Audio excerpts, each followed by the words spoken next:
Hello, beautiful souls, and welcome. This is Rochelle with the Healing Rose. So today I'm just going to do a brief little look through and maybe a little bit about my opinions on these different rune decks. So if you choose to go with rune cards instead of physical runes, there are some differences in how you might use them. And of course, I do have two versions. If you've been to my channel before, you know I have the indie version and the mass market edition of the Witch's Familiar Runic Oracle by Athene Noctua, which I absolutely love. And spoiler alert, it will be the one that I recommend. But honestly, I think it really, really depends on your personal practice and how you want to use them. So we have runes, oracle cards. This is the Lo Scarabeo. It is mass market. It is still available. It comes in a oracle size box. So it is a little larger. It comes with a little booklet with it. If I can get the booklet out. There we go. And it has the nice little ribbon, so that's handy. Always a bonus. And I've had this for ages, and I find I don't particularly use this one. I never really have. I always prefer to work with my actual runes. So it does have a nice little bound book, the first section. So we have several languages, as always with Lo Scarabeo, which is really wonderful because then you're not searching for the Spanish version of the deck or the French version of the deck or the English version. So I do like that they actually make it so that, everybody gets to, they only have to have one product then, which is nice. So it gives us a little bit of, talks about the image, association that it has, keywords, inspiration, suggestion for meditation, and then the power of the rune, which is kind of a nice little way of looking at it. I like this little guidebook that comes with it. So that's sort of, the highlight of that deck is the book. I don't know what that says about the deck. So here is my little, I love these little animals. This one has a very cute little book. So it talks about the animal that's with it. It talks about the rune and the actions of the rune. It gives you a reversed so that you can have your cards right side up or upside down, and it gives you that reversed meaning. And then it has keywords and then magical workings.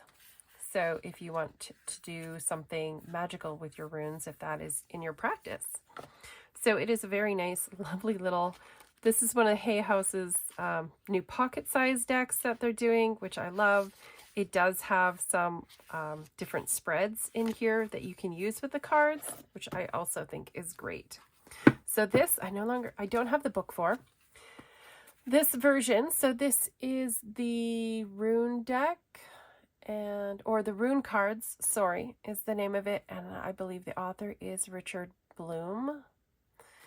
And this version is missing a couple of cards, but I think it demonstrates the overall concept. I do have another version that is coming to me that has been gifted to me, and I'm waiting for it to arrive, but I didn't want to wait to make this video.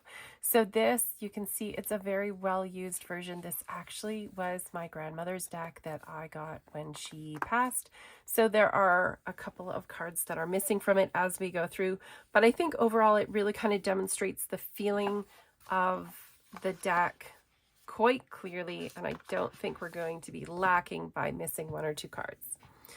All right, so I'll put them up here, and I think then I will move the cards down as we go through. So the first one is Fehu, and so we have the little squirrel holding up his wealth. So this rune actually represents cattle, originally means cattle, also pertains to wealth, so your physical wealth. Interesting because it says possessions, right? So your wealth, your possessions. The fact that they chose to use wheat in this card to me is really interesting because the wheat makes me think more is perhaps more in line with another rune that we come across later. So to me, I was kind of like, really? Like, that was a little confusing, almost counterintuitive, right? So this, I can imagine this is cattle fencing. You know, it's not so far off. We have urus, which actually, you know, we have this sort of modern oxen or bull depicted. Interesting that they chose, because it can represent an attitude of strength. It also represents, in a sense, stubbornness, determination, persistence. That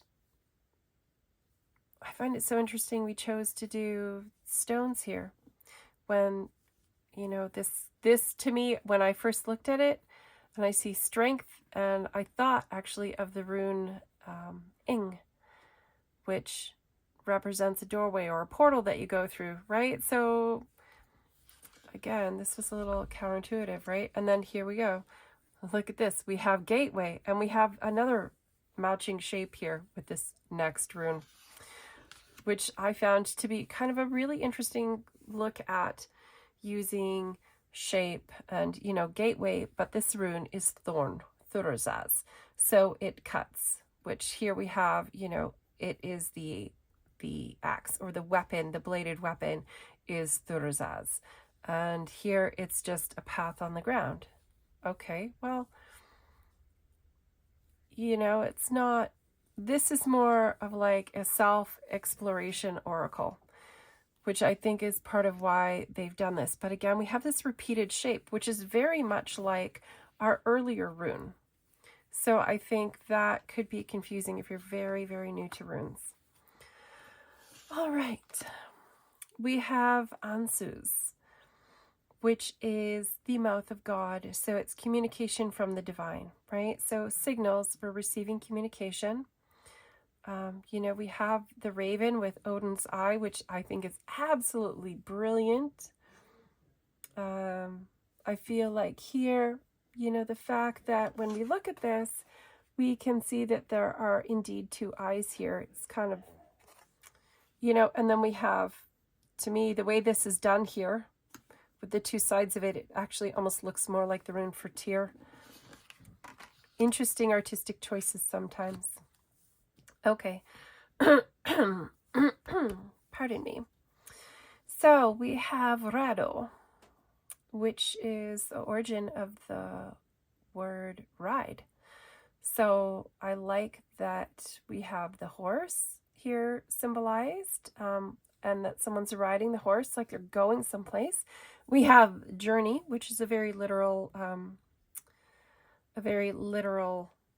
interpretation of this rune. I think those are great across all decks. To me, it really feels accurate. We have Kinas or Kaunas, which is in every single one depicted as the torch. Interesting that it's opening. It's an interesting choice of keyword to use here. And if we look at older meanings of the rune, before it meant torch, it actually meant something else. And that doesn't seem to be sort of referenced here at all. So we are really looking at that modern interpretation. This to me is really like, really opening. That would not be the word that I would have chose. But everyone has their own way of visioning and seeing. Okay, so we have Gibu. So the gift. We have the swan, very beautiful. We have swans again, which I found so interesting to me. Interesting that this chose to be partnership. But, you know, and here someone is offering a gift, the gift of hospitality, perhaps. Yeah, the partnership I'm really not sure on. Okay, so we have Wunyo. Earlier versions of it are Wunya, which literally actually means joy. So this is the most spot on out of all the cards in this deck. This, I'm kind of like, what is going on with the imagery? I don't mind the artwork style in here. I don't mind the artist's work, but it's kind of like a lot of people with barely any clothes on. What does that actually have to do with the runes? I don't know.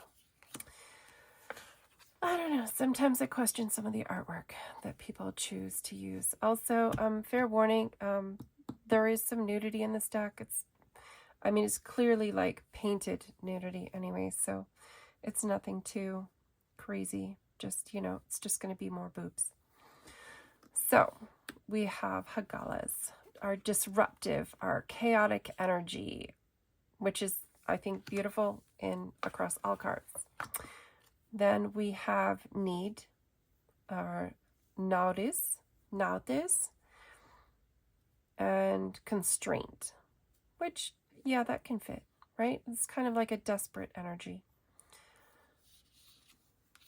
Interesting. I kind of like the hourglass on this. I feel like it's not too bad. All right, so Isa, our ice, is actually missing from this deck. So we can just ignore that for the moment because that's the next rune. So we have ice, things being stuck, things being frozen, having very little movement, standing still. This is almost kind of a dynamic image to me, right? Like he's taking some kind of action. But I still really actually really like this painting. So to me, it doesn't really embody or demonstrate for me the rune and what's happening with the energy of the rune, but I do really like the image. So I don't have a lot of complaints about that one, I have to say. All right, so Yera, where we get the word year from, all about the harvest. So to me, that's like the field perhaps has been harvested. I would have liked the rune to be bolder. And here's where I feel like we could have used that wheat field, but now the wheat field is empty, so our harvest has already happened. To me, this looks like something being newly planted. All right, we have Perthro. Initiation, that's kind of interesting. It's an interesting concept, and I'm not exactly sure what this tightrope walking has to do, what their concept was when they chose this image for this rune. But again, this whole deck has this kind of cool color, blue tone, very kind of muted, toned down, beautiful artwork, well drawn. But so Awaz, which is missing in this deck, so we can just ignore this for the moment. The rune of flexibility, adaptability, the yew tree. To me, this gives me no intuitive sense immediately of what you think of when you see that. Do you think of being adaptable and flexible? It's kind of, yeah, I don't know, choices. So we have algiz. So our elk, or in this case, they're clearly attempting to depict the elk sedge grass, which, I like this. I do really, I love this. This deck is my favorite. Okay, we have Sewillow.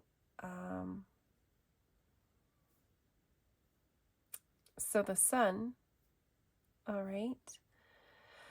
Well, we have the sun depicted here, and then we have wholeness. So I'm not exactly sure what exactly aspect of the rune they're trying to put in here. Of course, this comes with a guidebook, so it gives you more in the guidebook, but it doesn't immediately go, oh, like the sun, right?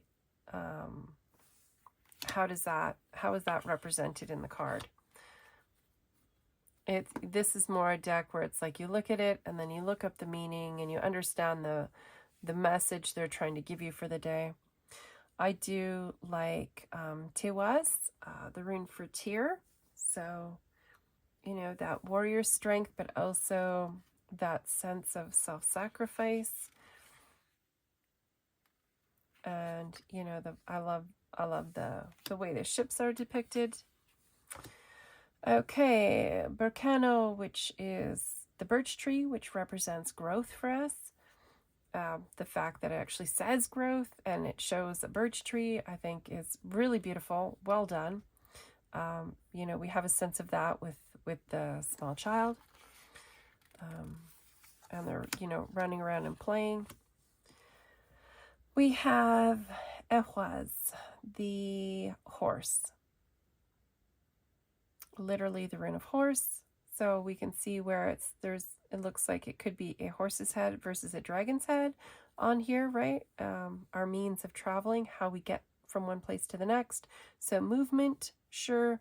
Over here, I mean, there is a tiny horse flying off here, but it's not really the central figure, and you kind of have to look really hard to see the little Pegasus up here. So I feel like that may have been a lost opportunity with this deck. All right. Manas, the self, man, very clearly represented across all three. All right, so here's our lovely lady. What does that have to do with Lagus, which is water? Well, she's a mermaid. Okay, good try. Flow, that very much, you know, is the sense that we get. So, yeah. All right, we have Ingwaz or Ing. So fertility is an interesting choice for this rune. I mean, definitely if you compare this scene to that scene, they really are not showing you the same thing at all.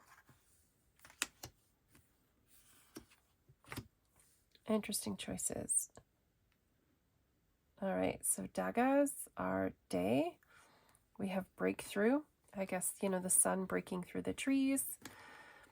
The dawn happening, that transformation from day to night. So we have a butterfly for transformation. We have Othala or Utala, which is our inheritance rune. So separation can make sense, in a sense, when we think about it.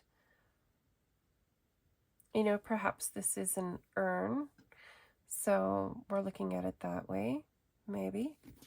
Interesting. And of course, this one also has the weird represented by a card, the unknowable. So there's different aspects. This one, I don't know that it's still in print. I have seen copies of it kind of all over the place. People selling used copies or in secondhand shops. It is an interesting one if you can find it. I don't think it necessarily works intuitively. If you already know runes in a divinatory sense, it's a little bit more self-exploration. This one, I'm not really, although the artwork is beautiful, it's not really, to me, intuitively, if you don't already know what a rune means, you don't all have them memorized, this one would require you, I think, to go back to the book and look, because the images don't always really represent fully actually what the rune means. This is, of course, my favorite. But you already knew that because I told you at the beginning, I absolutely love this deck. This one is gorgeous, right? It's like Burkano. It's a rabbit. What do you think when you see a rabbit, right? Well, that's some expansive growth, things happening quickly. You know, the way bunnies multiply, we have that aspect to things. We have Tyr, we have that sword here for that warrior energy. We have the sun coming in here. You know, things being inside of the circle, being protected. Cats are very flexible, they're adaptable. You know, Perthro, I like with that sort of key, it's sort of like inside the snake. Yera, our harvest with that little bumblebee going about, you know, doing what it needs to. I feel like this actually really connects with the energy of the runes. I think well done. I mean, if you've seen my review, you know I love this one. So I think, you know, rune cards can be a very effective way of doing readings. I did used to have a set that actually was just the rune on the card, just really beautifully done. And I no longer have that anymore. I wish I did. And, you know, so you don't need much. You literally, once you know your runes, you could take flashcards and draw a rune on each card. You know, paint the backgrounds, do whatever you want. You don't need to buy a set. I do want to put that out there. With runes, I don't ever feel like you actually need to go out and buy yourself a set of something, because they are very easy to do. There's only 24 of them, and they're stick figures, right? And they're stick figures because they used to be carved into stone or carved into wood. And so when you're carving, it's much easier to do straight lines than it is to do curved lines, right? So it's a very, very simple thing for us to begin drawing and putting out there. So don't feel like you ever need to actually buy a set or find a set. You can always make your own. All right, so I hope that was kind of a helpful little look. It is, you know, these 3 specific decks, but it gives you a general overview of the sort of different nuance that you can have between decks, and everyone's interpretation or vision of what should belong to a certain rune will be different. And, you know, that's okay as long as we understand the bigger picture with that. All right, so if you're still here, thank you so much for sitting through this little flip through and discussion. I hope you'll hit that thumbs up, and maybe you'll subscribe if you haven't already. Until then, have an absolutely amazing week and take care.